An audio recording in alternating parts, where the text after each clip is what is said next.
Welcome to Team Perry's Step Out of Line podcast, featuring co-hosts Perry and Lori Finkelstein. Together, they explore, meet, and share inspirational stories with guests who have made a positive impact in today's world. This podcast resonates with our hope to make this world a better place one step at a time through love, acceptance, and uplifting conversations.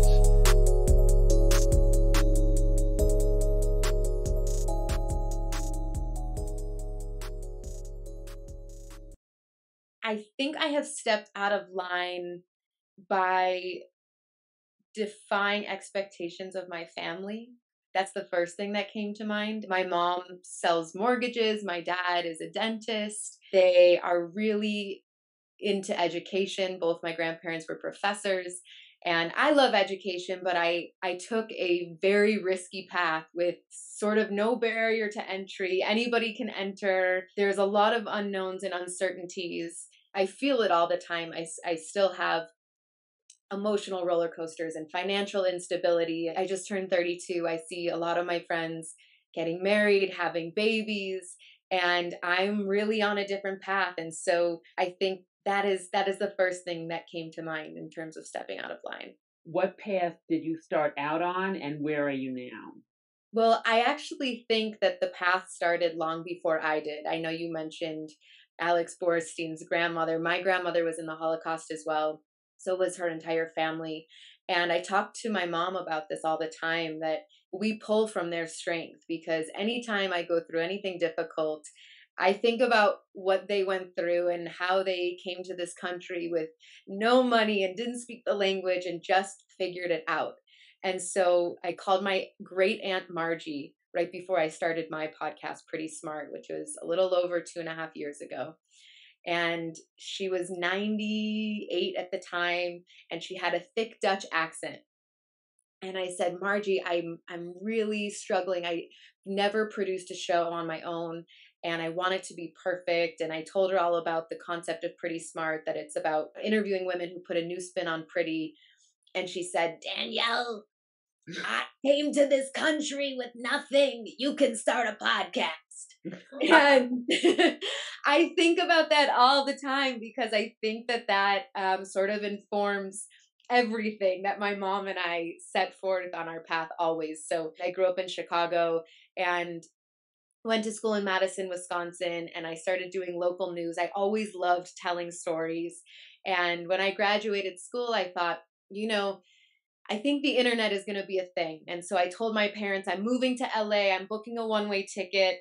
And my dad said, to work on the internet? You selling photos of your feet? What do you think you're going to do? And I said, no, I think that the internet is going to be what news media used to be. And so I lived in a garage. Actually, my grandmother's friend from growing up in Holland let me live in her garage.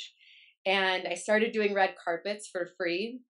And I started meeting celebrities, and truly, if a dog in LA had a birthday party, I was covering it. It was ridiculous. I literally interviewed Christina Milian's dog.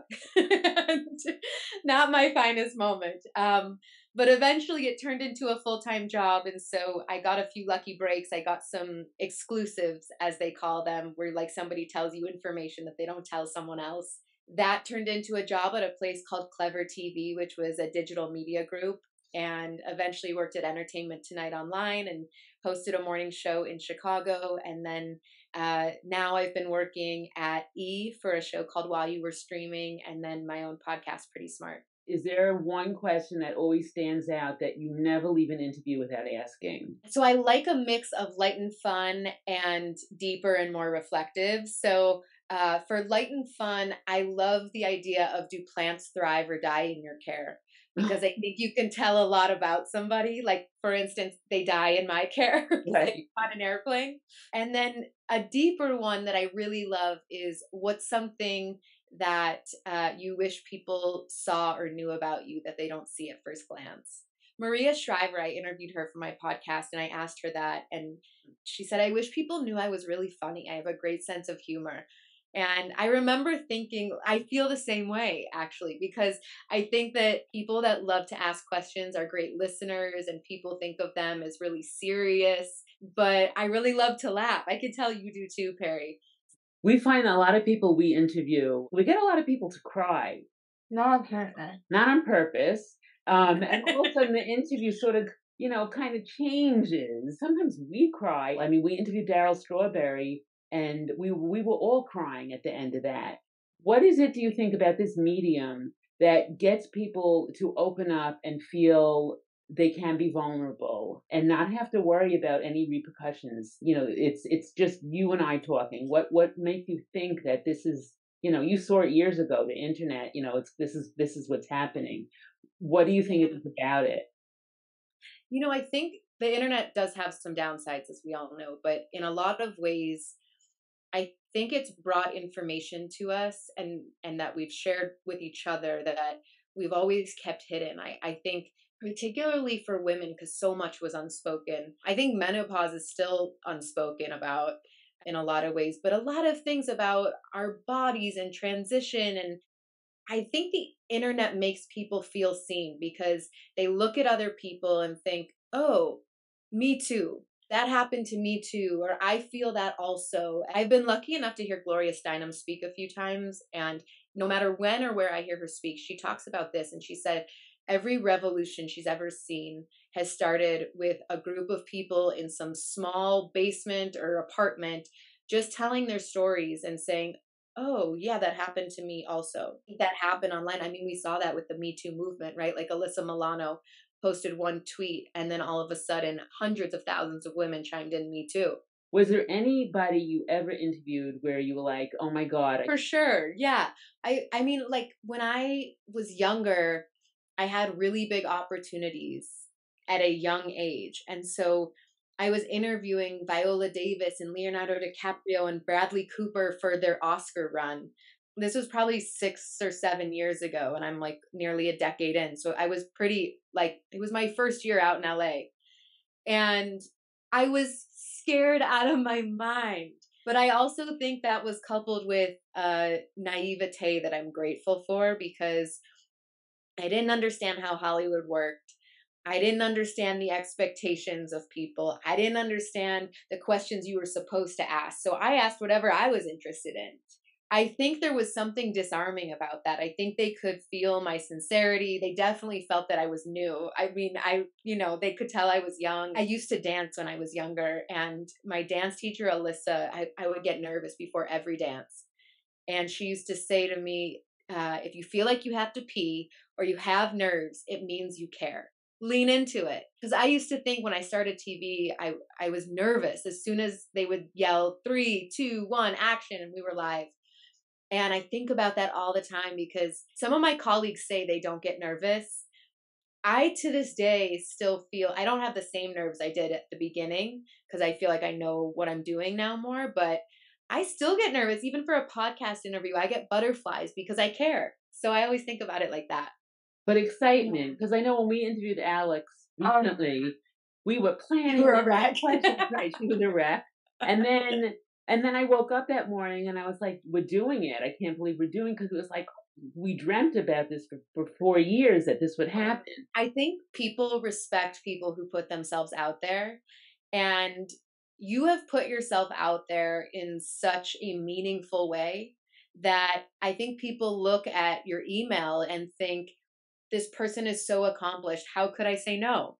I just think that they probably want to speak with you as much as you want to speak with them. Perry, when you have a tough day, when you feel hopeless, maybe, I know there's days where I feel that way. What do you do to pick yourself up? Honestly, I eat chocolate. She eats chocolate. I just kind of put it down, whatever that is, and then hit it up to the next day, push through it, and know that I have to do it. I have no choice. I move on to it. Right. Get through it. Yeah, she's very, very structured. I medical things I open every day. Medical treatment. I know I have to do it. But it's just, I've been doing this until I was little. But sometimes it's painful or not in the mood for it. She said, I don't know how many people read my blog. I don't know why this video on Instagram people didn't like it. And she spends a lot of time like editing, a lot of time filming, a lot of time and everything. And, it's like an artist who doesn't feel like they are appreciated yet. And I think she's still in that stage. I said, look, you're putting together a body of work. I think the right people will gravitate toward you. You find your community. I mean, my podcast, when it started, I was bummed out at the numbers, and people told me to expect that because social media doesn't translate to the podcast world in many ways. And 2 years later, it's grown tremendously. And I know everybody's on a different timeline, but I do believe in the power of consistency. So just stay at it. What is the one question that you would use as like a secret weapon that no one knows about? A secret weapon question. Perry, you're asking a good question. I heard this quote years ago that people that have been through the most have the most to give. And I grew up with a pretty steady upbringing, and I didn't really understand that quote. I didn't grow up with a ton, but I had a house with 2 parents and like a good education. And then in my mid to late 20s, I went through a lot personally. And I woke up after like 4 years of therapy and a lot of tears. And I realized what that quote meant, because heartbreak, whatever that is for you, if it's family heartbreak, health, personal, whatever it is so universal, and it connects you to everybody else. And so when I interview people, I never interview people who have stories without heartbreak, because I think that they're boring. I think people that have been through stuff really have something to share. And so I love asking people, what is the best thing that didn't work out for you? And then what'd you do about it? And people really have great stories of resilience, and usually a little bit of humor involved in it as well. And yeah, resilience and fortitude. Perry gets no all the time. And it's so hard to not take the no's personally. Every no I get, like when I ask for somebody to come on my podcast and they say no, it's like, oh. Is there anybody that you really want to have on your podcast and you just can't get? And what was your favorite podcast person that you've had? I'm dying to get Sophia Bush on the podcast, and I have tried so many routes and it has not happened yet. So I hope when she comes on, we'll pull this tape back up. Who was my favorite person I had on? I wouldn't say favorite, because it's like, I think picking a favorite kid or a favorite chocolate, because I also love chocolate berry. But there's this one woman named Chelsea Devantes who was Jon Stewart's head writer. Her story gave me chills, and she's so smart and she's so funny because she's a comedian. And her whole purpose in life is to help share women's stories, because she felt like the stories that she got to see growing up didn't represent the women that she knew, or the woman that she felt like. And also, she was raised by a single mom who ended up moving in with her best friend. So her mom and her mom's best friend raised her because they couldn't afford rent on their own. And I think her perspective, and also just that episode, every time I listen to it, it gives me chills, and it really inspires me.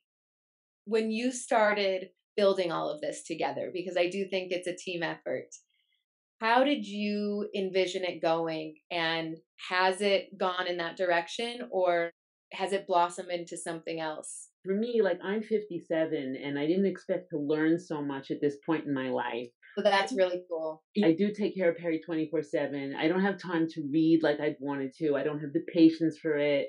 I'm just trying to like live through life and survive it. And then I found that the joy that I get, and just the knowledge that I'm getting from meeting people and hearing their stories, it's like the best education. And you ever think of like teaching a class or speaking? I have a speech that I wrote about questions and the power of questions that I'm hoping to get out there. I don't really know how yet, but I remember Tony Robbins always said, if you know your why, you figure out the how, and that plays in my mind. You're very approachable and people would connect with you. So I think it would make me cry. Oh, we didn't do that yet. It wasn't me. It wasn't me. Social is political. The power of pop culture is what the driving force is behind social connection or is it something that comes naturally? I wrote that, I would say, about 6 years ago. I started seeing a trend that actors and musicians were becoming more vocal about politics, and young people were getting interested and excited about politics. And I think in many ways, pop culture and politics overlap. So I think a good example is Caitlyn Jenner. There have been trans people around for thousands of years. The Native Americans called them Two Spirit. And so it's nothing new. But when Caitlyn Jenner transitioned, all of a sudden it became water cooler talk. And now we're talking about trans rights. I think when Kim Kardashian did the Paper magazine cover where she had the champagne bottle like on her tush, and the term break the internet came from that magazine cover. People were so angry, and I remember looking at the comments thinking, are they angry because they dislike Kardashian culture, or are they angry because we desexualize moms in America? And they didn't think she should be doing that because she was a mom. And so I like to break down pop culture topics in a sociological way and think about how they hold a mirror up to where we are and where we're going. Because I think in many ways they do. And it's a more digestible way to think about things than thinking about if a bill is passing in Congress. That's hard for me and a lot of people to fully understand, or maybe boring to read. But if you talk about it in terms of Brad Pitt, it's like, oh, I get that. One of the things I've been thinking about lately is how any journey, whether you're an entrepreneur, a mother, anything you take on that is difficult and challenging, I think when we share on social media, we don't share the hard stuff. And my Instagram is very curated. And I think that if anybody is going through anything, to know that it's never all glittery. And so to just keep doing it. I think, as you said to Perry about the podcast, like keep finding your voice and something beautiful will happen. We don't know what the beautiful thing is, but something beautiful will happen.